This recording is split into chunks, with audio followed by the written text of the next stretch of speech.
as it says in the title, we're going to do some weapon showcasing.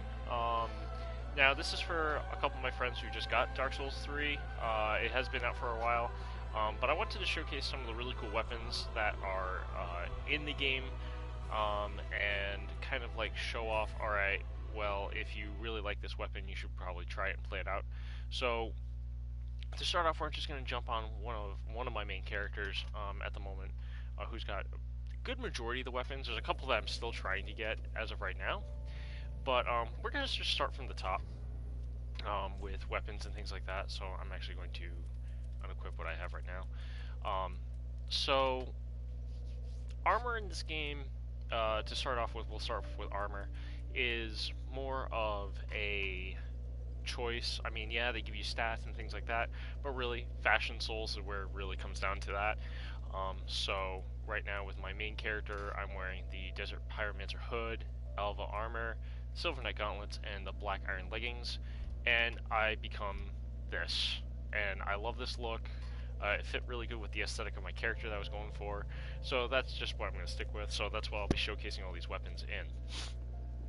Now, of course, I can't equip all the weapons because I just don't have like the straight up stats, because you need certain stats to actually wield the weapons appropriately.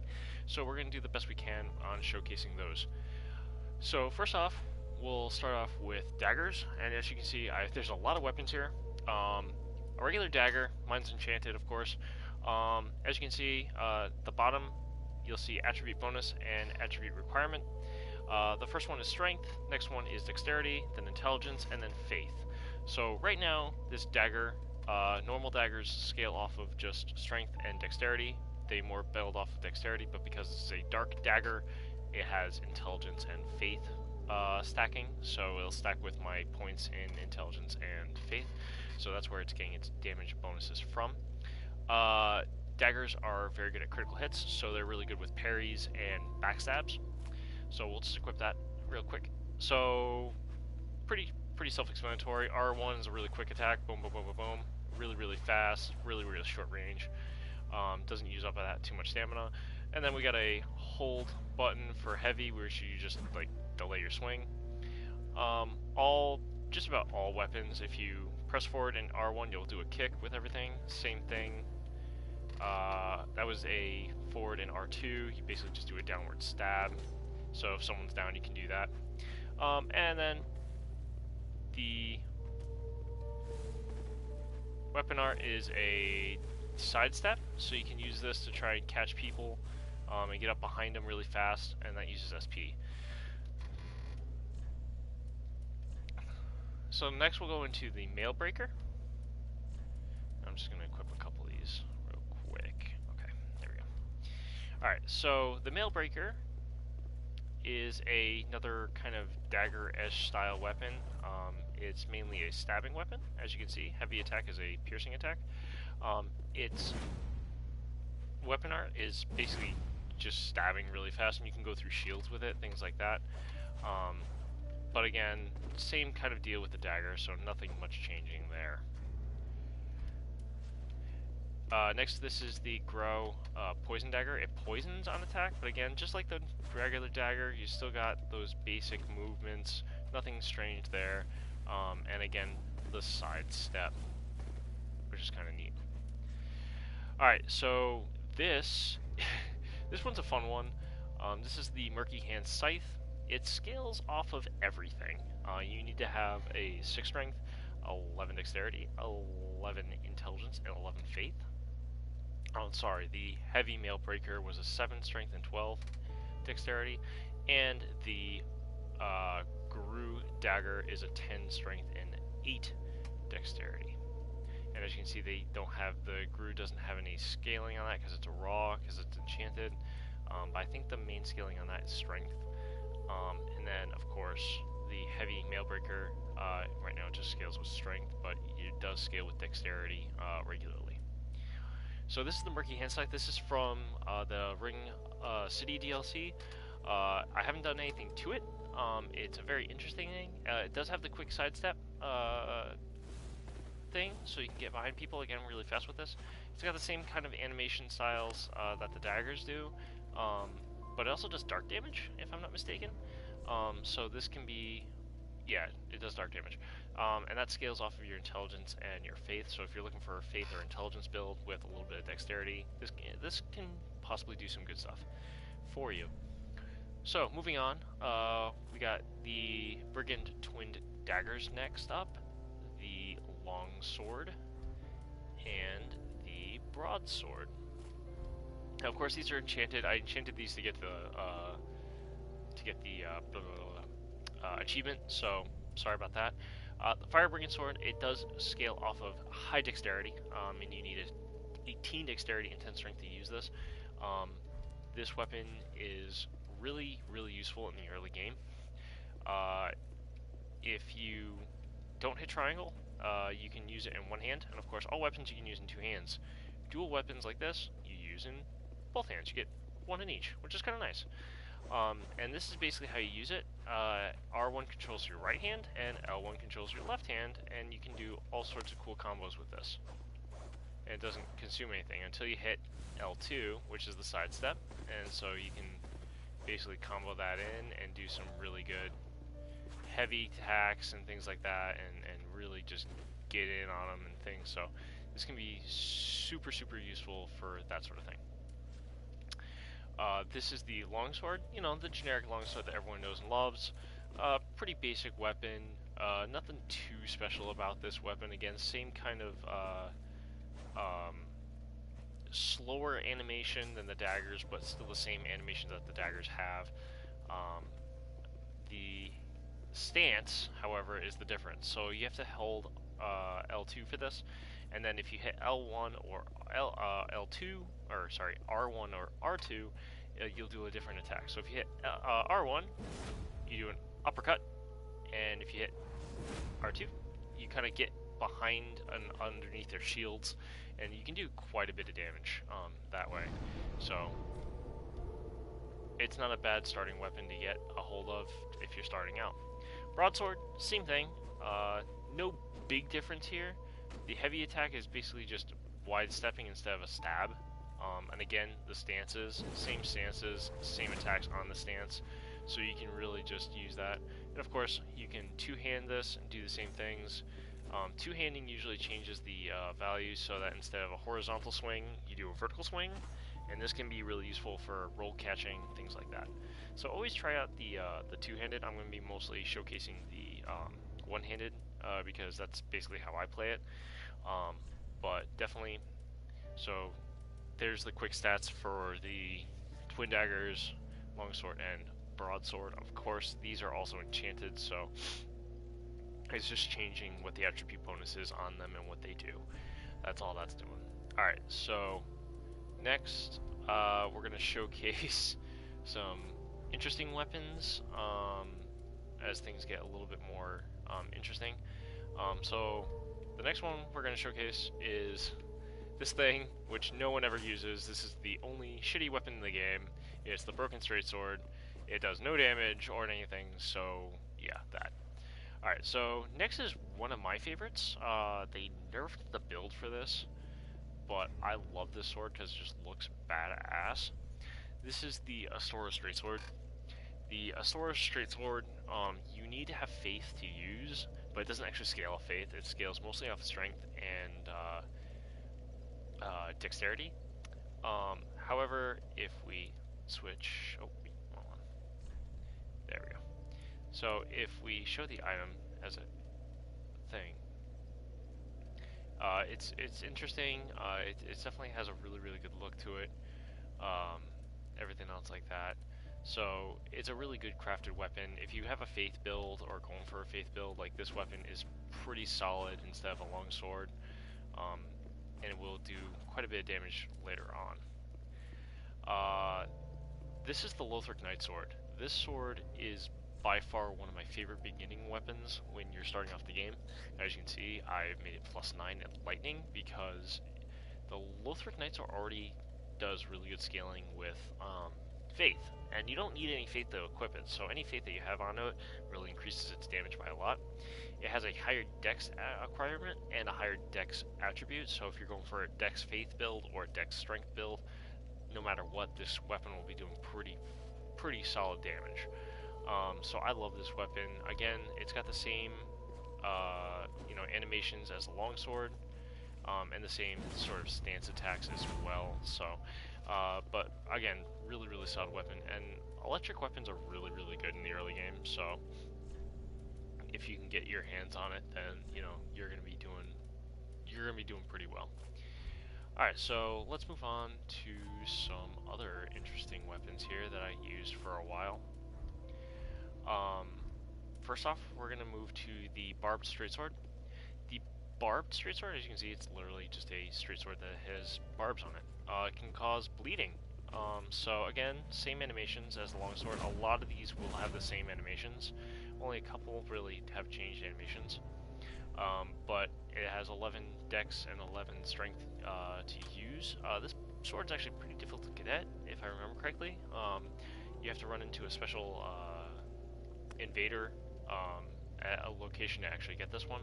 So it is a pain to get, but if you can get it, it does have crit and it can bleed, so that's a pretty big bonus. Next one we're going to be looking at is the dark sword. A lot of people use this weapon in PvP. Mine specifically scales off of intelligence, because when I first was playing this character was a sorcerer.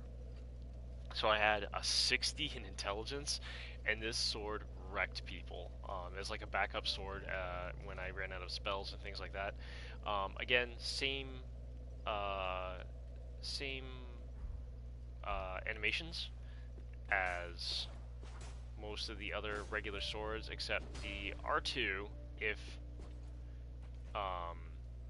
timed right, you can actually get this really cool like uppercut backspin, and its F2 ability was just the stomp. So basically you just curb stomp people. It was kind of awesome. People would get caught off guard by it. If you nailed it just right, you could really roll catch people, and just jump and dive people. Like, it's just a really good sword. I mean, it's a really cool looking one-handed broadsword. And of course, two-handed, you got those vertical swings and everything else like that, which is really, really nice. So again, super good sword. So this thing is weird. I like it, but at the same time I don't. But I'm not a faith user, and I've never been a faith user. But this thing is kind of interesting. So it's a straight sword that can also be used as a catalyst for miracles.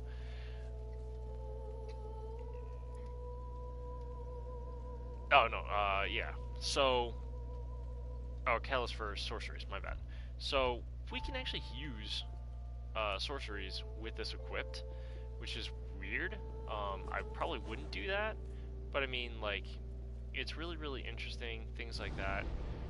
If you hit R2, you'll cast the spell that is equipped. Right now I only have pyromancies, so I can't really show that off.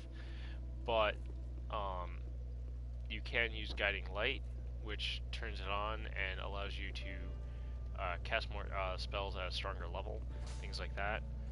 So it's an interesting sword, but for PvE things wise, I think there's a lot better choices over it. So now we're gonna move on to some other really fun weapons that are kind of hard to get, but still a lot of fun. So the Ethereal Straight Sword, and I forgot to show off the stats there. So the Ethereal Straight Sword is a 12-14 and inflicts frostbite. This thing is awesome. I love this sword. It looks amazing. Let me whip it. There it is.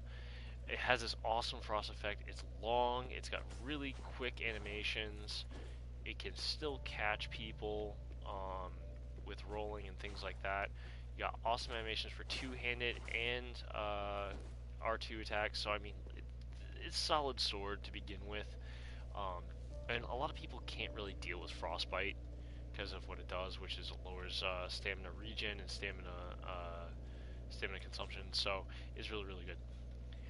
Henri's Straight Sword. Now this sword has gotten some nerfs, some buffs, some nerfs, some buffs. I still love this sword. It is the only weapon in the game that scales off of luck. Now, if we're looking at stats, you only need strength and dexterity to use. It's 10 and 10, and scales off of faith. So any faith you have will boost its damage, but the real damage bonus that this thing gets is off its luck. Now, the reason why I say that is if we go to actually its description, you'll see that it says only it was once the sword of an earnestly noble figure, and its attacks are boosted by that elusive essential property unique to humans, luck. So the higher your luck is, the more damage this thing will do, and someone actually put in, I think, 50 points into luck, or they had 50 or 60 points of luck, and this thing was downing bosses like nothing. It got nerfed since then, but it still scales really well with luck. But luck is really a luxury stat, so unless you're thinking about running this gimmick sword, I probably wouldn't run a lot of luck. I love this sword though, so I have done that before. So, next sword, the Sunlight Sword. This is the Sunlight Straight Sword. This is an awesome sword for Faith users, as well as anyone cosplaying as Knight Solaire. This is his sword. I can't use the Oath of Sunlight because I don't have the faith to actually do that. I wish I did. Actually, hold on. I can get rid of this so I can actually show it off. So yes, we can. Where's my ring? Where's the ring? That's strength. There it is. There's faith. Okay. So now I can use it. Yay! Alright, so this thing is awesome. Again, basic longsword attacks, just like the other two that I just showcased. But it's L2 summons a Soul Sigil, and if you and allies are in it, you get an attack and armor buff, and it lasts for a little bit. And it's really, really nice. It helps out teammates. It's just overall not a bad blade, especially if you have some faith, for faith scaling, strength, and dexterity as well. So not a bad blade to begin with. But it is a pain to get. You need to get that by either the birds or something else. I totally forget what it was though. Alright, so we're going to move on to some of the last straight swords that I have. So we got the Gothric Twin Swords. Again, this is a dual weapon, so if you're regular attacking, you have this one, but as you can see, there's another one on my belt. So if I hit triangle to two-hand this, all of a sudden I have two swords. So now we got some really cool combinations of attacks here that uses up a ton of stamina, but you can do quite a bit of damage with this, which is cool. Its weapon art is basically just swinging them both at the same time, which is crazy.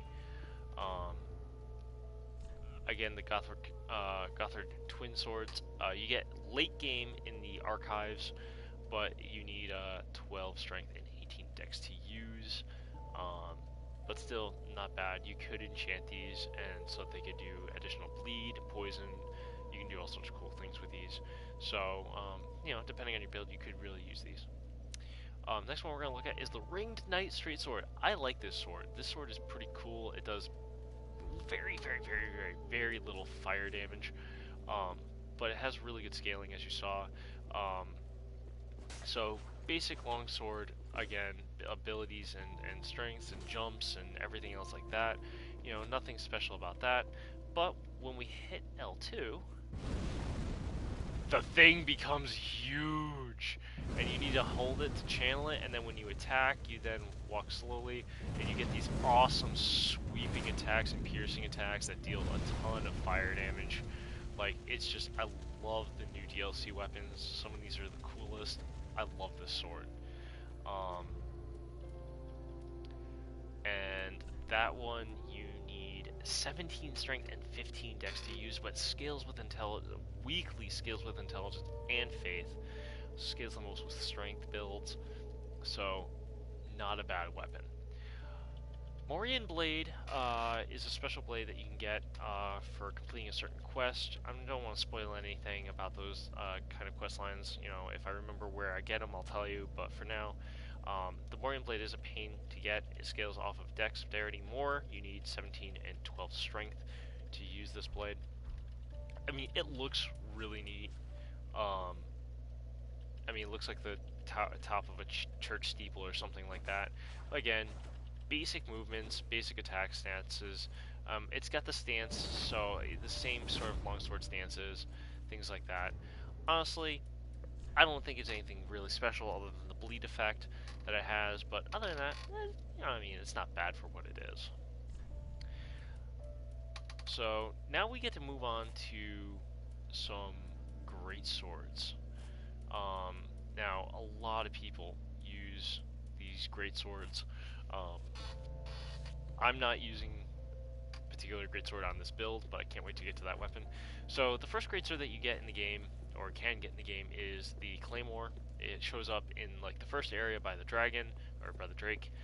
If you kill the Drake, you can get this sword. This is the basic greatsword that just about everyone will use and tell you is the best greatsword.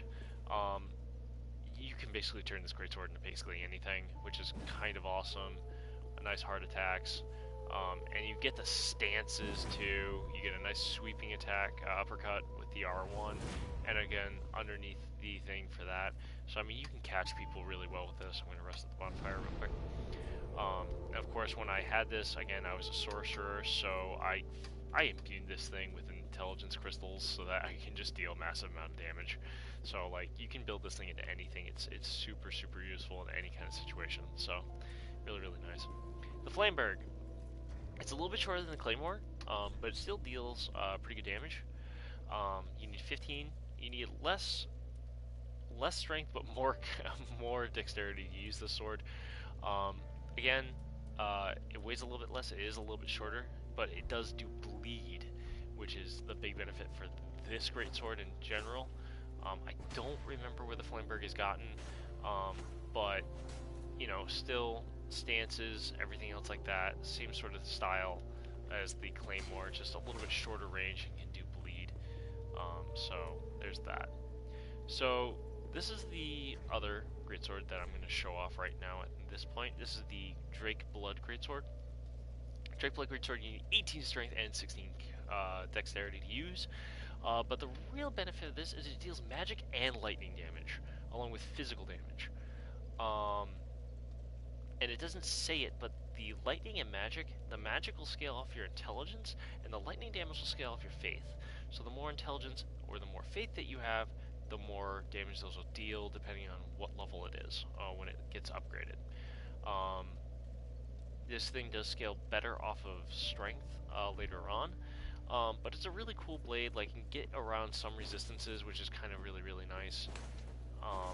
The animations, as you can see, are a lot faster than some of the other greatswords. Not by much, but they are definitely faster. And you get some nice sweeping attacks and smashing attacks and things like that. So you can really use this weapon really well, and it catches people off guard pretty easily. So, I mean, it's not a bad weapon. And again, a lot of these weapons you can utilize in just about any kind of fashion, really, depending on your play style, things like that. So, and we've got a lot of weapons to showcase, as you can see here. So I might split this video up a little bit, but I just want to get like a general basis and show off a couple different weapons here. So this is the Onyx Blade. The Onyx Blade is from the Swords of Ariandel DLC. I had to think about that. It's a Faith Greatsword. This thing is, or not a Faith Greatsword. It's a Strength Greatsword. No, yeah, Faith and yeah, I was right. Faith and Intelligence Greatsword, and everything else like that. And it's not bad. It's got a lot of power, but it deals dark damage. So if you want to go for a dark build, this isn't a bad greatsword. It's got really fast animations, and it does look really cool. I've got a couple friends that like to use this sword a lot. For me personally, I find it really hard to use in like the meta PvP builds, things like that. With this particular character where I don't care about the meta PvP and I'm just playing just to play and have fun and help out my friends, like, I can use this sword pretty easily. It's a lot of fun to use. It does dark damage again, so I mean, it's that. So, oh yeah. Okay, so we moved on to the Executioner's Greatsword.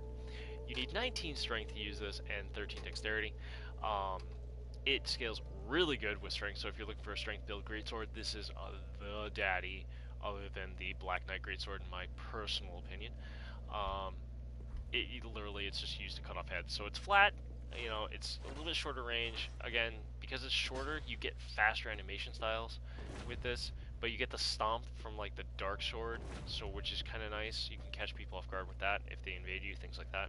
So not a bad weapon at all. Pretty basic, but you can definitely make it work. Next, the Black Knight greatsword. The Black Knight sword is by far one of my favorite greatswords.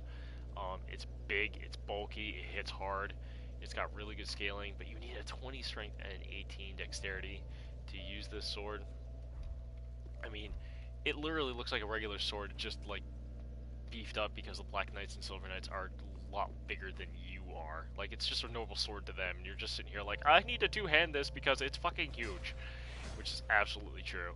But I mean, this thing's got pretty good animations. If you can time your swings really well, like, this thing will destroy people really easily. It catches people off guard. It can roll catch really well as well. So again, a really good weapon to have, just in case of BS. So okay, so now the next two weapons we're going to be using, or next three technically, are technically boss weapons in my personal opinion. First, we'll show off this one. This is the Wolf Knight Greatsword. This sword is the one where people use to cosplay as Knight of Astora, the Wolf Knight that goes into the abyss and goes nuts and everything else like that. Like, this is a Dark Souls 1 reference. Everyone loves him along with Knight Solaire, so a lot of people like to cosplay as him. And this thing is a strength dexterity weapon, more strength than dexterity, of course, because it's a great sword.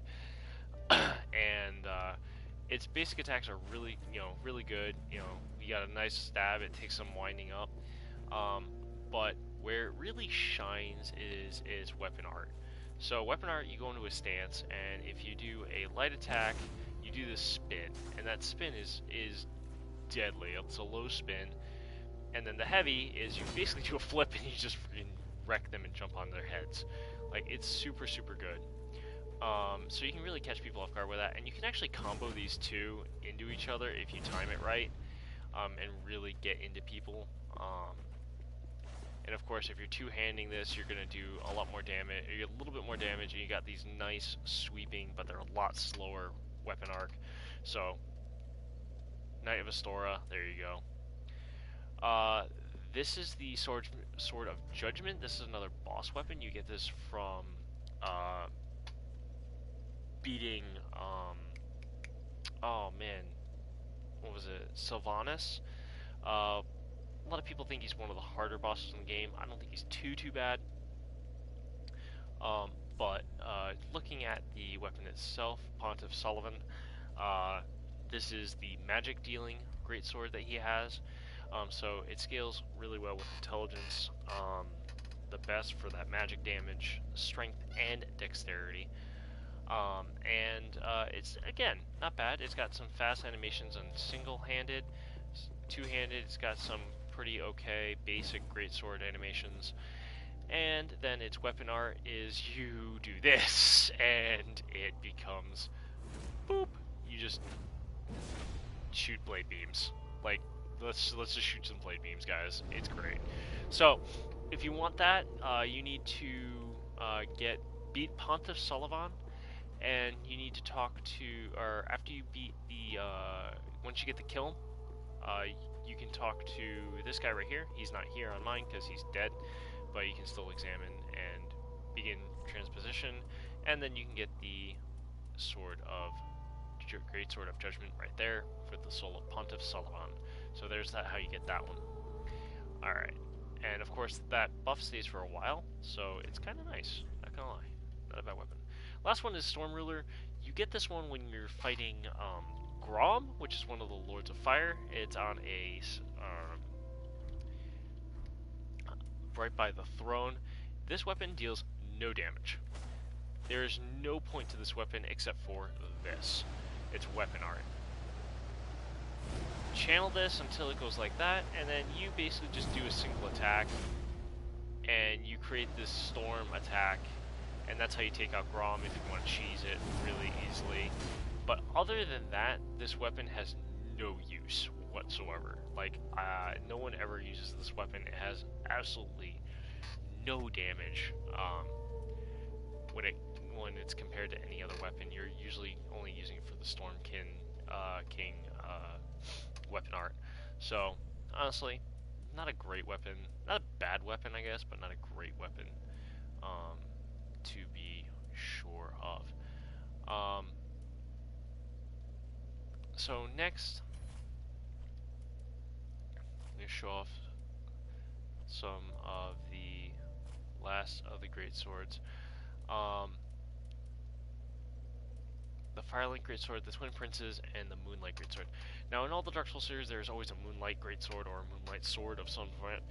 In this case, this thing scales off of intelligence almost exclusively, but you need a 16 strength and 11 dexterity to even equip this thing.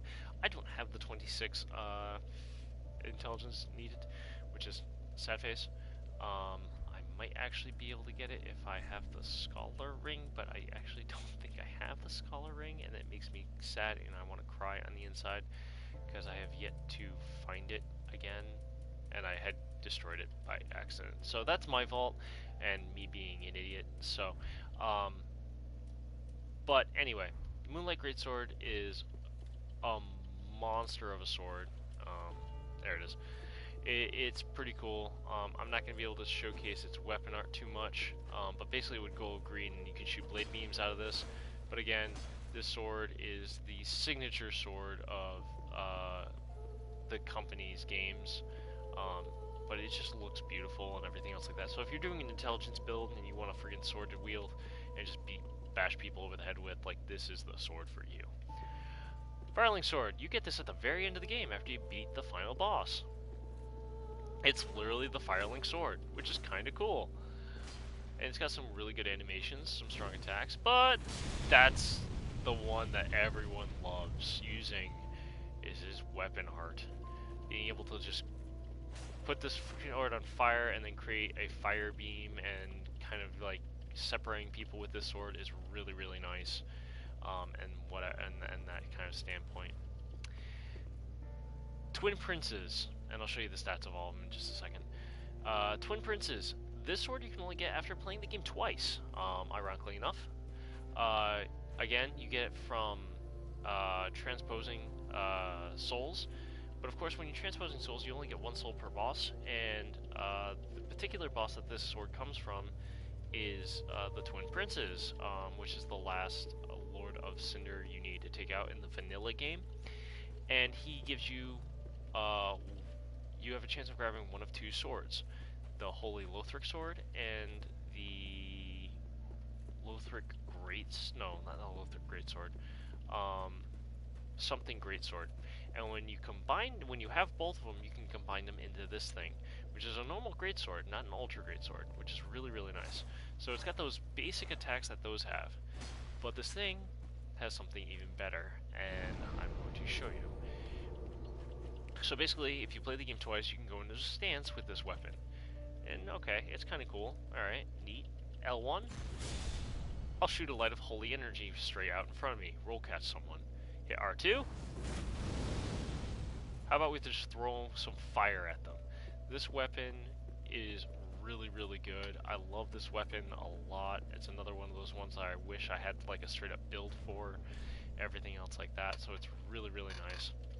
So the Firelink Shrine sword, you need a 20, 10, 10, 10 to even use this and be able to use its Ember ability. And then the Twin Prince's Greatsword, you need a 22 and 14, but it also scales with Intelligence and Faith. So there's those three weapons for you guys. Gale's Greatsword, it's a normal Greatsword with the Blade of Peril ability, which I can show you guys, and then we'll be going into the Ultra Greatswords. Again, all the Ultra Greatswords have the same Greatsword animations, just different, different weapon arts. So we saw the stomp. So the simple greatsword is an ultra greatsword that has that stomping ability. Ultra greatswords are slower, but they will deal more damage and stack a little bit better with certain things. The Astora greatsword has the standard lunge and thrust, which we all know about. Again, the Lothric greatsword, which a lot of people use, deals lightning damage and scales a little bit with faith. More strength and more dexterity to use this sword, but it's a really good one. Black Knight greatsword, same thing. More strength, more dexterity, slower attack, more damage. Pretty basic. You need the Fuma Ultra Greatsword. I see a lot of people use sometimes when they're doing, like, this is the strength build greatsword. If you're going to be using this, this thing is a monster and a beast. It has the stomp. This one I will definitely be showing you guys so you can get an idea of what the Ultra Greatswords are like. It just does a lot of damage basically, but you need 50 strength to use this, and as you can see over on my side, I only have 40. I high your dex, things like that, so I'll show that one off real quick. The Profane Greatsword is the brother sword to the, what's it called? The Greatsword of Judgment, so it's the fire version, so to speak, with the Profane Flame. So I'm not going to show that one, but it's the same sort of idea that the others have. This is the other one I am going to show you guys, so you guys have an idea. This is from the Ring DLC. You need a 40 strength and 15 dexterity to use, but scales with intelligence and faith as well, very minorly. Does a little fire damage, as you'll see, but this is the Ring Knight paired greatswords. This thing is the only thing that you really want to question reality with this with this pair, but I'll show you guys these. So let's start off not with those. There we go. So this is Gale's. Again, this is the from the Ring City DLC. After you beat Gale, you'll get this sword. You know, and basic greatsword stuff. You know, nothing too special until you hit L2. And oh wait, can I not use it? Blade Apparel. Hold on. Blade Apparel. Procures technique unique in the end at Gale.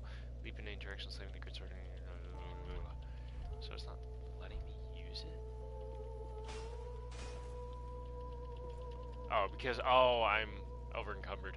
So yeah, basically you just leap up in the air and just smash it onto the ground. You can catch people with it really well. It's a really interesting weapon. So, oh, it's probably because I have that on. Let me try it now. There we go. So there you go. There's that. So you got that. So it's not a bad sword. Again, this is something that you have to get from transposition. So there's that. Alright, this one you can get off of the DLC character that wields these things. As you can see, when one hand, it's heavy, very slow, ridiculous damage if you charge these attacks up, things like that. But here's where things get nuts. I'm literally one-handing this. How about we just one-hand two of them? Like, this thing is nuts. Like, I don't understand why this is a thing, but you get some crazy techniques out of this, and spinning around like an idiot. You become a helicopter. Like, you can do some stupid stuff with this weapon. And of course, it's weapon art, which I'm waiting for my stamina. There we go. Yeah, about that.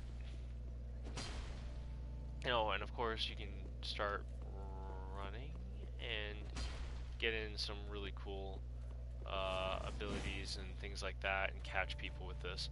So a little ridiculous. They did nerf that more recently, so it's not as useful, but still, it's a thing. This is the Fuma. With you need 50 strength to use. Of course, I do not have 50 strength, but as you can see, like, this thing is humongous. It's really hard to dodge this thing. You run into one NPC that uses this thing, and he's just super obnoxious. So, you know, if you're using a strength build, like, this weapon is really good for that, and everything else. So, we're going to move on. We got curved swords. The Farron Greatsword is a special, unique sword that you get from transposition. It allows you to spin around, and you can parry with the side blade, which is kind of unique and different. Then you got scimitars. We've got a bunch of different kinds of scimitars, and of course scimitars have the most dual-wielding swords. So we have the Sellsword Twin Blades, the Warden Twin Blades, and the Dancer's Enchanted Blades. So if you're looking like dual-wield weapons, like the curved blades are really where it's at. The Twin Blades are really, really strong if you have a really good dex build going on, things like that. So I'll show you guys the quick normal animations for these. Anything that has spin slash is going to have the same animations. As you can tell, there's a lot of them that have that. There's some unique ones from bosses, such as the Storm Curved Sword, Demon Scar. The Pontiff Knight's Curved Sword has Frost Blade, so you can basically do frost. You enchant your blade with frost, and you can do frostbite damage, which scales with intelligence. And the Painting Knights do bleeding, which is nice. And then we have the curved greatswords afterwards, and I'll show you what I've been using on that side, but we'll show you the basics, and we'll show some more unique weapons on this, so you guys get kind of an idea of what to expect. So in this case I'm going to showcase the Scimitar, which is a 713. A lot of curved swords are going to have higher dex abilities requirements over strength. So that goes for all of them except for, I think, the Murakumo, which is a curved greatsword. A lot of the curved greatswords are going to need more strength, but they stack better most of the time with dexterity, except for like the Exile greatsword, a couple others. So we'll showcase those in just a little bit. So as you can see, it's shorter range. It's got really fast. Curved swords have really fast attacks, like your average scimitar. They do like little flips and things like that with their heavies, things like that. You slash downwards on the jump. This one in particular, you know, when you're hitting that L2, you basically just spin, things like that. So really, really simple weapon. You really can catch people. This one you get from the Nameless God, Nameless King. This is his special blade, which can deal quite a bit. Its weapon art is it creates a tornado, and you basically just can like run into that and then just hit that, and it's really strong. It does really, really well. Alright, and then we got the curved Bergen Twin Swords. So again, you got that curved ideology, same as the Scimitar, but then you can pull out two and get some really nice combo attacks with two swords. Just spamming L1, R1, and just going back and forth, and then hitting that L2 into R2 combination. You can really do some really good damage if you get close enough.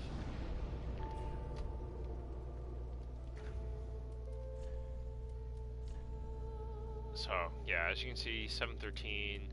The special one is 1420, and the Sellsword Twin Swords are 1016s. So again, not bad at all. So we'll move into the curved swords, the great curved swords, I should say. A lot of these have the same sort of thing. They have the spin slash, except for I think the Herald and the old, So I'll show the three different ones there. So this is the Herald. As you can see, this thing is huge. Again, it's just like think of it like the regular greatswords. There's slower attack animations, more damage, things like that. But its weapon skill is you basically do that and you just smash people on the ground. Pretty basic damage. Not too bad. This is the Wolf Knight Greatsword. The Wolf Knight Greatsword you get from one of the factions, and it's got really good damage. The specialty on this thing is when you hit an enemy consecutive times, you deal more damage and you get some health back, which is kind of nice. Its weapon art is you basically do this awesome spin, and you can follow that up with an R2, and it'll continue it into a uppercut and then backstep. So you can catch people and then get out of the fight really, really fast. You cannot follow it up with an R1, but still, it's really, really decent. Two-handing this, you get some nice horizontal and vertical drop attacks. So there's the wolf. The Mikumo looks like just like a generic, like huge ass katana. Like and that's basically what it is. Um, so, you know, it does that spin slash that you can combo again into the R2, so you can do more, just like all the other curved blades. So, you know, not a bad weapon. There are probably better choices than Mikumo, but again, you kind of get the idea, and there's some images of the attribute requirements for those, so you have an idea of what to expect. Next, we have rapiers. Rapiers are your basic thrusting weapons in the game. They're very good for getting through different things, and there's some really, really unique ones in this game, such as the Crystal Sage Rapier, which is an intelligence build weapon. You have the Ethereal Rapier, and then Ricard's Rapier, the Sharp Crow Quills, which is from the Ring City DLC. No Rapier. So I'm gonna show you guys the Rapier, Ricard's Rapier, and the Sharp Crow Quills Rapier, so you guys have an idea. Again, here's a quick image of all their stats necessary. And so let's start off here. So we're gonna start off with the regular Rapier. So as you can see, it's a mainly R1 spam weapon. Lots of stabs, no real slashes, so you really have to be like on par with this weapon, targeting wise, things like that. And it's weaponized. You get into the stance, and you can back up and come up with a real quick attack, or you can just do a multiple attacks just like that and follow it up. So pretty basic, nothing too special about the Rapier. Again, if you're really good with stabbing weapons, like this might be the weapon for you. The Ricard weapon more emphasizes that exact ability. Again, R1 spamming stabs, and you can, if you do the quick R1 forward stab, you do kind of a backwards feint, which is really, really nice. You know, the heavy is just basically this heavy stab that you can do, and the jump stab, of course. But where this one really shines is using its weapon art to basically just do like this multiple stab ability, and it has that tail, and you can follow that up with an R2 to continue the stabbing, and you can really get into people's faces that way. So, you know, not too special there, but just basic Rapier's got pretty good range as well. Crow Quills. Now, a lot of people are saying that Crow Quills is probably one of the best dexterity weapons in the game, and for this reason, it allows you to do some different things. It is a rapier, so you still have the nice attacks and stabs and things like that. But if you R2 this weapon, or square this weapon, you get the quills in the left hand, in your left hand, and you can use these to slash and get some interesting attacks in there and really do that sort of thing. But where this ring really shines is if you try and do different rapier attacks and things like that, and they start coming at you, or if they start running away, you can hit R2 and throw these quills at them infinitely. So you can catch people with these quills, stop them, get into them, and do that sort of thing, which is really, really nice. Again, you can only get these in the DLC, and you can enchant them too. So if you're doing a dexterity build, the crit on these allow you to do more on shield parries and backstabs, things like that.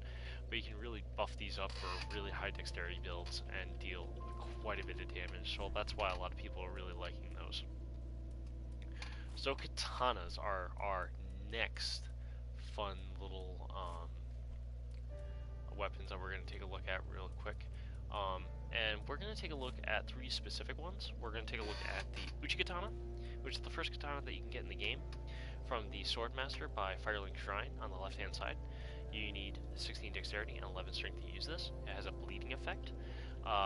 This thing is really good early game, especially if you have Fire Crystal and you can just make a Fire Uchi Katana. It can really take out a lot of things really easily. It's got a really good animation style, as I'll show you guys. So it's a really good basic starting weapon as soon as you can get it. Washing pole. This weapon you need 20 dex and 18 strength. It is the longest katana in the game, and when people think, Sephiroth or just like huge ass weapons, this is definitely one of them, and you'll see why in a second. And then we're going to look at the Onikiri and the Udachi. It is a dual paired katana that deals really good bleed damage, 25 dexterity necessary, and 13 strength necessary to wield these things, but they have some awesome animation and attack styles, and the Oni Slayer weapon ability is really, really cool. So I'm going to show you guys what the hold abilities are and what those are. So first off, we're going to show off the Uchi Katana. Uchi Katana, as you can see, is just basic normal katana. The only thing you have to worry about the katanas really is the fact that they're very fragile. Your weapon durabilities can go down really, really fast with these weapons. So being able to get to a bonfire really easily and really fast is necessary. So this is the weapon art. This is the hold. Basically, you put in the sheath, that classic, I'm ready to get ready to like freaking mow you down. You hit R1, you do a quick slash like that. Or you can do the R2 and you'll basically do like an uppercut stop, basically. So if you think like you're going to overshoot it, you can do that. So you have some choices there, but basically fast attacks. You can two-hand this to get even faster attacks and a little bit more damage. But as you can see, a lot of the attacks are more vertical, no matter what stance you're in. So you have to be wary about that. So next is the washing pole. Now, here's how big the washing pole is compared to the Uchi Katana. Uchi Katana, washing pole. This thing is huge. Do not try using this in small quarters. This thing will bounce off walls and you're not going to like yourself. Again, same weapon style, same attack styles. This thing just has increased range by a lot. That's what's got this going. That's what this weapon has got, and that's about it. Like, it's just humongous, and that's all it's got for it. But people use that to their advantage, and not a bad thing at all. Alright, so last katana I'm going to showcase is the paired katana, which is the katana wakizashi, technically, if we really want to get into technicalities here. Again, it's got good range. It's about the same length as the Uchi, maybe a little bit longer, actually, not by much. I love the look of this sword. Again, single-handed, you got the same attack styles as any other katana, but where this thing really shines is when you press triangle and you're dual-wielding the katana and wakizashi at the same time. It's just, one, looks badass. You want to make a ninja, this is the way to do it. And hitting that L1 and just being able to combo those attacks into each other is really, really nice. You got some really nice attacks, but what really shines is that right there. That's the Oni Slayer. You jump up into the air, you do this awesome slash, and if you hit, you're going to do a lot more bleeding stacking with that. So being able to just get in there, get the bleed, and then finish off with a couple more attacks if you've got the stamina is really, really nice. So, like I said, not bad swords at all. I think the real downside is there's no horizontal attacks, really, except for the Onigiri and the Ubadachi that has the Oni Slayer weapon ability, weapon art. So, it really comes down to just knowing the weapons and things like that, and just using that as you can. So next we've got axes. There are a lot of people that like to use these axes. There's lots of different unique axes in the game, and we're just gonna show off just a couple of these axes. There's a lot of unique axes in the game, as you can see. And I'll go through each one of them so you can see their stats and things like that. But there's quite a bit of unique ones in this. Almost all axes are going to scale exclusively off of strength and be able to do some really cool damage, really cool abilities, and some of them are pretty gimmicky as well. But almost all of them, except for some of the unique ones, are going to either have Warcry or Sharpen. So I'm definitely showing off two that have those. They are slow, but they deal an excessive amount of damage. The other one I'm going to show off is the two-handed paired axes, which you can get, which are the Winged Knight twin axes, because they are definitely unique compared to some of these other ones, which, Falling Bolt, Demonic Flare, Earth and Wrath, which that one's from Ring City, by the way, or Shards of Ariandel. But these weapons you can get from Transposition. They're boss weapons, so you can actually take a look at them yourself and see if you really want to use them. But again, you know, just trying to show those off a little bit and give you guys an idea. So we're going to use this little axe first, just a little hand axe. You know, basic animation styles, short, really powerful. You know, that's what they're meant for, using strength. This one in particular is the war cry, so you basically cry out, and if an enemy is close to you, you'll actually knock them back a little bit, and you'll get increased damage for a little bit. So this is really, really nice. So that's basically war cry. Nothing crazy. Lots of horizontal strikes. The heavy is usually a vertical strike of some sort. When two-handing most axes, again, you're still doing horizontal attacks and then a vertical strike as the heavy. So nothing too special there. This is Butcher's Knife. It has the other basic attack that axes have, which is Sharpen. Now, what Sharpen does is, you'll see here, I basically just sharpen the blade, and now it gives me this really cool buff where it's going to deal more damage, it's faster, and I'm also going to get a little bit of health back while it's sharpened like that, which is kind of neat. How you sharpen a broken blade like this, I have no idea, but hey, not going to complain. So not a bad strength weapon. As you can see, another paired weapon. This is the Winged Knight Twin Axes. So basic R1, again, those horizontal sweeps, vertical sweep for the heavy. You can use L1 to attack with both weapons, of course, so you can really combo those with R1s and L1s, or even L1s and R2s, R2s and L1s. But its weapon art is you basically can spin almost indefinitely as long as you have the stamina. So as long as I keep on hitting R2, I'll just keep on spinning as long as I have FP and stamina. And you can deal quite a bit of damage that way. Not a personal favorite. I don't like the axes too much myself, but I mean, hey, if you're down to clown and you want to be a raiding Viking, then so be it. These are definitely for you. Clubs would be the next thing. So again, all clubs, just like axes, have Warcry or Perseverance for some. There are, of course, some unique ones in this class as well. Hammers and clubs are, again, strength-based weapons, dealing a ton of damage with strength builds. We have a paired Drunghammers, which have, again, just like the axes, can spin around and deal a lot of damage. The Hansel Pick is a unique one where it actually acts as a catalyst for sorcery spells, as well as being a thrusting hammer. And then you got Great Hammers that have Perseverance. Perseverance increases your poise, so you can like rock through attacks and try and trade with people, things like that.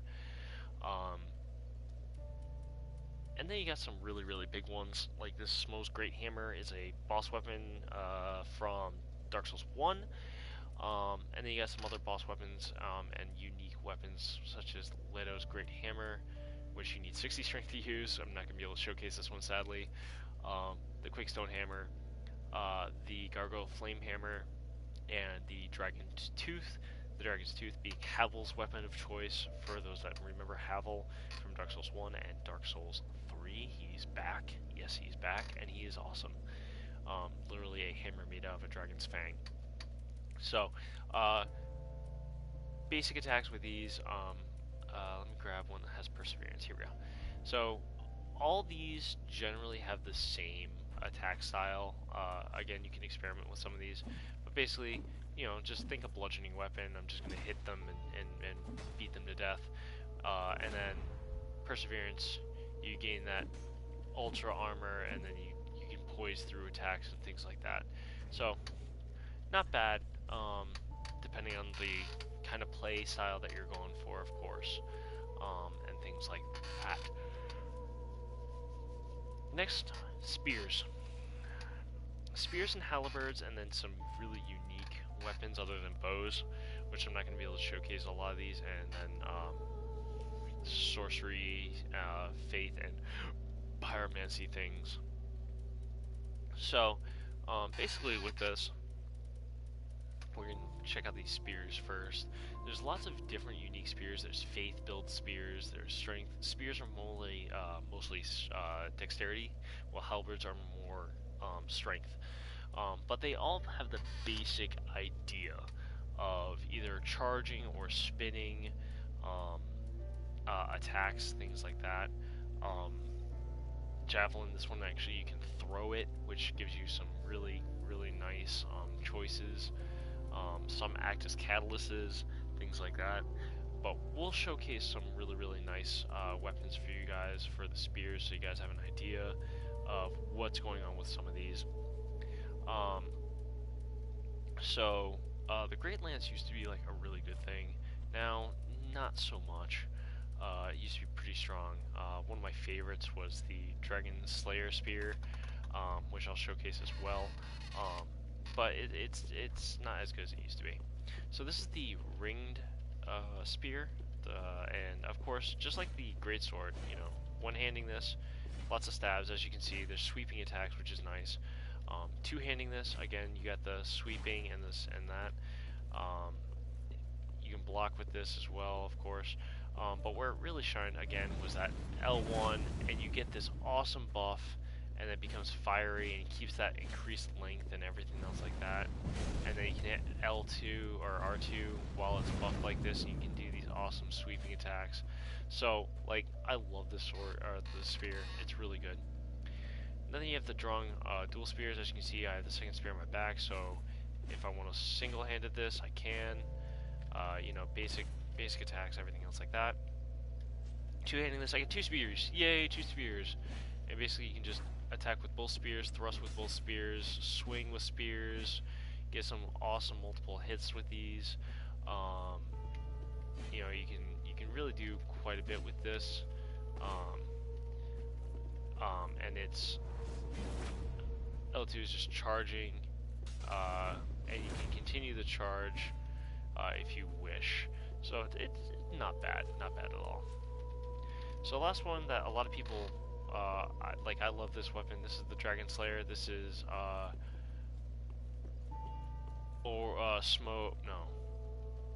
Orstein's spear from Dark Souls 1.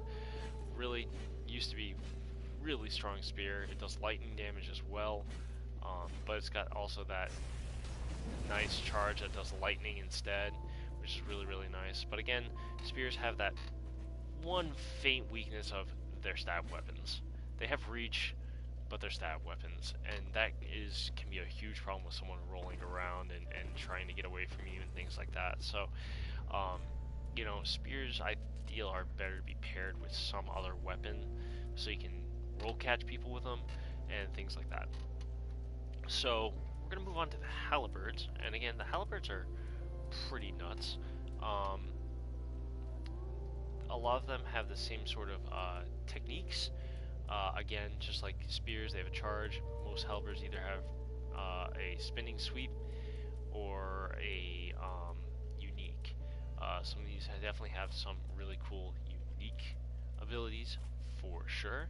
So I'm going to show some of these off because I think they're cool. And I've seen some really neat builds with these. So I'll start off with the generic one. This is the Black Knight Glaive. You need 28 strength and 18 dex to use this weapon. It looks awesome. One-handing this thing is just, you feel like you're Arnold Schwarzenegger freaking wielding a giant knife. Like, this thing is just huge. Two-handing this, you're gonna just do a ton of damage. Lots of vertical sweeps, but you also get some horizontal attacks with this, which is nice. But it's weapon art. You basically just spin, and then you can continue the spin on the secondary attack. So one, and then keep on going with spamming R2. So you can really catch people with that. So it's really nice on that front. So next we'll go with this weapon. A lot of weapons are using this one. This is the Split Leaf, and the Split Leaf, great sword. A lot of people are using it. Of course, I've used it as well. It's at +10. This thing is deals a ton of damage. It has I have a sharp on it, so it stacks really well with my dexterity, which is at a 65 right now. But this weapon is by far probably one of the better halberds in the game. Still, even with all the nerfs and things like that they've done. The regular R2 is just spinning around in a circle, which is really, really nice. Gives it a lot more choices and attacks, so you can catch people. But it's like how my back doesn't break doing his weapon art, I don't understand. You hold L2, and you start spinning this thing in the air and building a momentum, and then once it gets up to momentum, you can hit L1 or R1 or R2, and he'll do something different. So when I'm spinning this thing, it'll attack, it'll deal damage, but then if I hit R1, it does that, and then if I'm spinning this thing and I hit R2, I do that, and it's just, people get caught off guard because they think, oh, I'm out of range, and things like that. You can use that to catch up to people and just do some crazy stuff. Alright, so this also is from the Ringed City DLC, and this thing is fugly looking, right? It's an axe with a skull and a body attached to it. It's really weird. This thing is probably one of the more unique weapons in the game. It's called the Crucifix of the Mad King. Now, Mad King's Folly is very unique, and of course, as you can see, it has no dexterity stacks whatsoever. But it has strength, intelligence, and faith. It's a really weird weapon, and I've seen some people use this thing. Again, it's got the basic, like, it's a mix of an axe and a halberd, for, like, the attack style. I feel like it's more of an axe for the attack style, but where it's really weird is its weapon art. You see, when you do the weapon art, the thing comes to life. It's really weird. I'm not even sure what the hell it does half the time. This thing is just weird. So I'll let you guys actually read this one. Cross spear hung with a malformed corpse. Once Mad King was born of the pygmy royalty, and Shira, knight of the Philomore, nor put him to rest. Messrs. Crossspear, unable to kill the undying king, only pinned himself to him. Shira delivered them together to a dark room where she stayed and held them close. So Mad King's Folly slammed the malformed corpse onto the ground to briefly awaken it, then fill it with strong attack to trigger a roar, a blessing, or a vexation. So basically, what you do is you hit L2 and then you can hit this and it does something. So in that case, it did a roar. Then I get a buff, that's the Perseverance buff, and then do it again, that was the roar again. There's another one, and it's not going to do it for me, is it? I think. The other one summons like Purple Orb, and that Purple Orb will blow up after a time and deal damage to everything around it, including you. I keep on getting the roar. I want the roar. Oh, there it is. So, as you can see, it glows, and then it blows up. And so if you can time it right and have like someone like following you or something like that, you can use that to blow people up, and it deals a lot of damage. So this thing, super unique, super different, weird, but I love it. Alright, so next we'll go to scythes, and I only have 2 scythes. I think there's 3 in the game, but don't quote me on that. And then we'll showcase the whip as well. So scythes in this game are pretty cool looking, like, hey, Reaper sort of style. They're pretty fast. You're going to deal more damage if you actually hit them with the blade part of it, of course. So if they're like right up against you, hit them with the wood, it's not going to deal as much damage. Same thing with the halberd. Deal more damage if you hit them with the blade, not with the stick. Which actually does matter. Two-wielding this weapon, two-handing with this weapon also causes it to attack faster, can deal quite a bit of damage for harvesting things. And for weapon art, the basic one has Neck Sweep. This thing is really cool, and you can definitely combo that into stuff. Can deal quite a bit of damage if you hit with the blade, so it's really, really nice. So that would be the Scythe. Next is my favorite weapon in the game. I've been using this thing almost exclusively since I got it. This is Freed's Great Scythe. It is from Shards of Ariandel DLC. After you beat Freed, you can get this weapon through transposition, and this thing is amazing. I love this weapon only because of this. Oh my god, I love this weapon. So, basic attacks, just like the other Scythe, pretty fast, gnarly, love it. Sweeping attacks are great. Jump attacks, good. Everything else like that, love it. You know, two-handing it, same thing. Really fast, really strong. Can definitely combo into stuff. Where it really, really, really, really shines though is when you're holding that that L2. When you're holding that L2, the stick on your back comes into your hand, and it turns into this ghostly frost scythe that's a little bit shorter, and you just do that imposing walk. I love this thing. So if you hit L1, you'll jump up and you'll do like this massive combo attack as long as you keep on mashing that L1. I have broken so many people's guards with this, it's not even funny. And every attack, of course, you're doing frostbite as well. You're stacking that frostbite onto them, so they won't be able to recover as fast either. Things like that. When you're in this stance as well, if you hit the heavy attack, you summon these ice shards and they'll explode, again dealing frost. And that's the only attack, by the way. If you look up at my bar on the left hand side, you'll see the blue bar, that's your FP.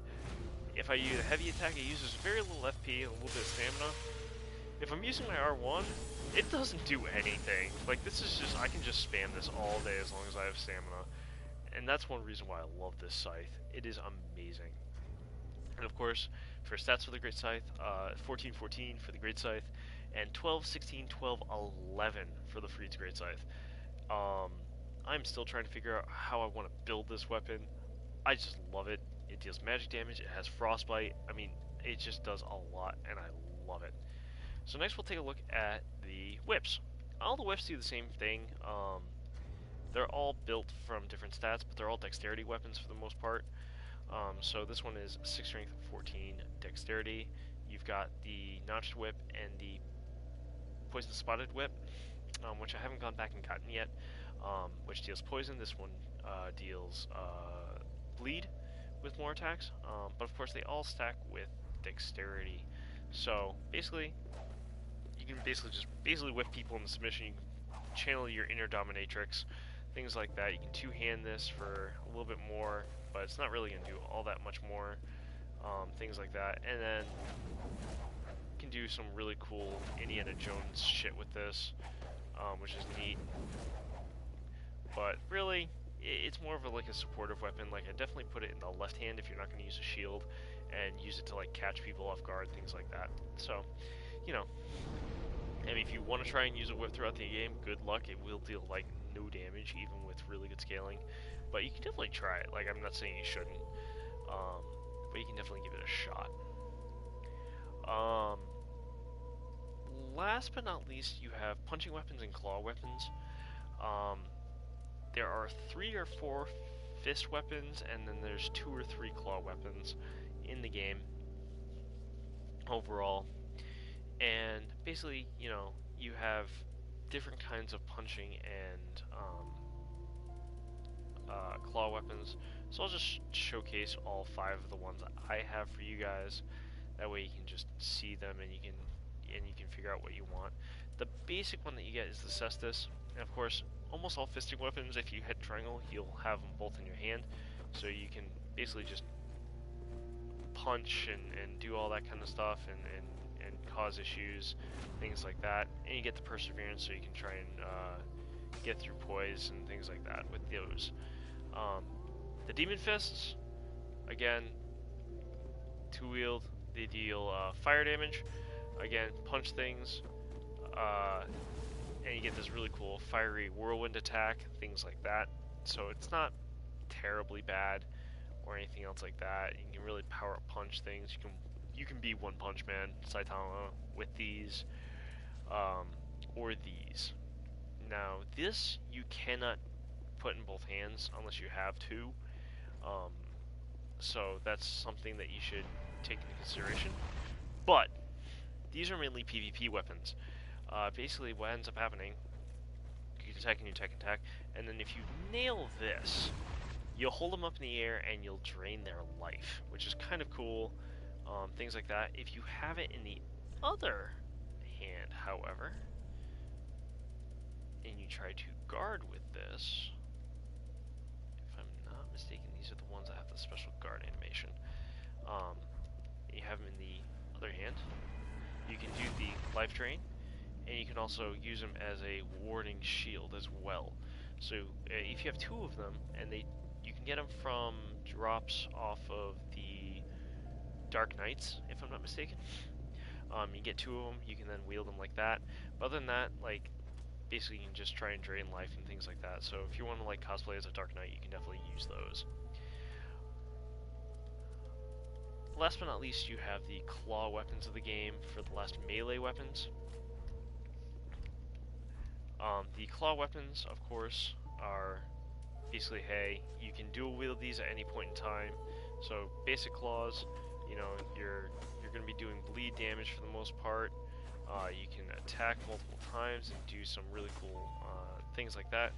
And of course, pull Wolverine, you jump at them and you just slash at them, and you can combo this into other things as well.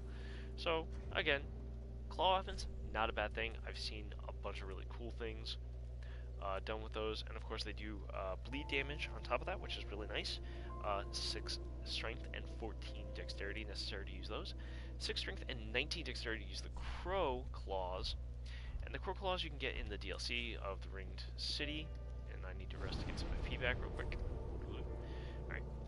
And as you can see, they're a lot bigger, and there's 5 instead of 3. A lot more sweeping attacks on these. Definitely a lot more to combo with these as well. And you get some nice repetitive attacks with the L1 and R1 combinations. But where these are really interesting is that R2 again, you kind of just charge up and you do this raptor rake, and you can just heat people, and it stacks up the bleed really, really fast if you can hit it onto flesh rather than on a shield, of course. So not bad weapons at all either. Now you've got bows and crossbows. I'm not gonna like showcase a lot of the bows. I'm not gonna showcase the bows and crossbows, but as you can see, depending on the bow and the crossbow, you need certain stats. So I'll just go through those really quick. So 914 for the longbow, 918 for the bow of Ferris. The white birch bow is 820. The Dragon Rider bow, which is probably one of the best bows in the game, is 19 strength, 15 dexterity. It stacks off of dexterity or strength more. If you want something that stacks off of dexterity more, the black bow of Ferris is definitely a lot better for that. But the Dragon Rider bow deals a lot more base damage compared to the others. And then you've got the Dark Moon longbow, which is a boss bow, which scales off of intelligence. And when you shoot a specific arrow out of it, it deals actually a lot more damage, and can deal magic damage as well. But as you can see, the most range comes out of the Ferris Black Bow as well, with a 63, and all the others are base 50, with the White Birch being at 49, and the short bow actually being a little bit less than that at, I think, 40 or 45. I'm not sure off the top of my head. One of the builds actually has a short bow, so you can get that from one of the basic classes. Then you have great bows. You need to basically stick these in the ground and then be able to shoot great arrows out of these. And there's 2 that I know of, the Great Slayer Great Bow and the Oni Slayer Great Bow. There is another one out of the DLC as well that allows the arrow to explode, which is really nice. I don't have that one yet. But as you can see, it's a 20 strength, 20 dexterity, for 18 strength, 24 dexterity. I think the other one is more strength and less dexterity. Could be very wrong. Someone can correct me on that. And then you have crossbows. You can't single first-person aim crossbows. You can do that with bows and great bows. Crossbows, you can't. There's several different kinds. I think there's 5 different kinds now. Yeah, there's 5 different kinds. You have the light crossbow, the sniper crossbow, the aeroblast, the I forget what it's called, but it shoots 3 arrows at once. Um, and that one's really interesting. I see a lot of people using that one. And then there is another that you can get from Gale from the Ringed City DLC, which acts as like a Gatling gun crossbow. It's messed up. It's cool. It's really nice. And those use more strength than dexterity compared to the bows themselves. Then you have catalysts and staves. Depending on the catalyst, really depends on what kind of spellcasting you're going for. Uh, Personally, I liked the heretic staff probably the most for the longest time, and then I started using the court sorcerer staff, which gives you the most spell buff for what it is and a really nice steady chant to use. So if you're going for sorcerer, I would definitely look into those. Um, for and the Sage Crystal Staff is actually really good too for that as well. Pyromancies, you have 2 choices. You have the Pyromancy Flame, which you get in the very beginning, and the Pyromancer's Parting Flame, which you get in the Ringed City DLC area. Um, of course, the Parting Flame for Pyromancy's Parting Flame is actually a lot better, and it scales a lot better with Intelligence and Faith, and a lot of Pyromancy you need both. So personally, I like the Pyromancy's Parting Flame a lot better for Pyromancy spells, and stacks really well. For miracles, you have talismans to use. Saint's Talisman, Sunlight Talisman, White Hair Talisman, um, the Cleric's Secret Chime, the Saint Tree Bellvine, the Crystal Chime, the Sacred Chime of Philanor, and all these you'll be able to cast your miracles with. Personally, I see a lot of people using the Sunlight Talisman as one of the better ones, but honestly, it really, really does not matter. The Sacred Charm of Philanor will help you stay alive a little bit longer because its weapon art allows you to heal over time, gives you a little bit of HP per HP per second. Um, Sacred Chime, Gentle Prayer, and Unfaltered Prayer allows you to cast spells without having to be interfered with, things like that. And then the Follower Torch, as the last one, allows you to basically just have a torch and light up your way. So there's a lot of different weapons or anything else like that. If you'd like to see any specific weapons in more in-depth or like in actual combat, please leave a message and a comment down below, and I will do my best to showcase those weapons more fully. If there's any weapons that you'd really like to see more of, again, just let me know, and hopefully I will see you in my next video. Until then, thanks for watching, and have a wonderful night, and stay safe, my friends.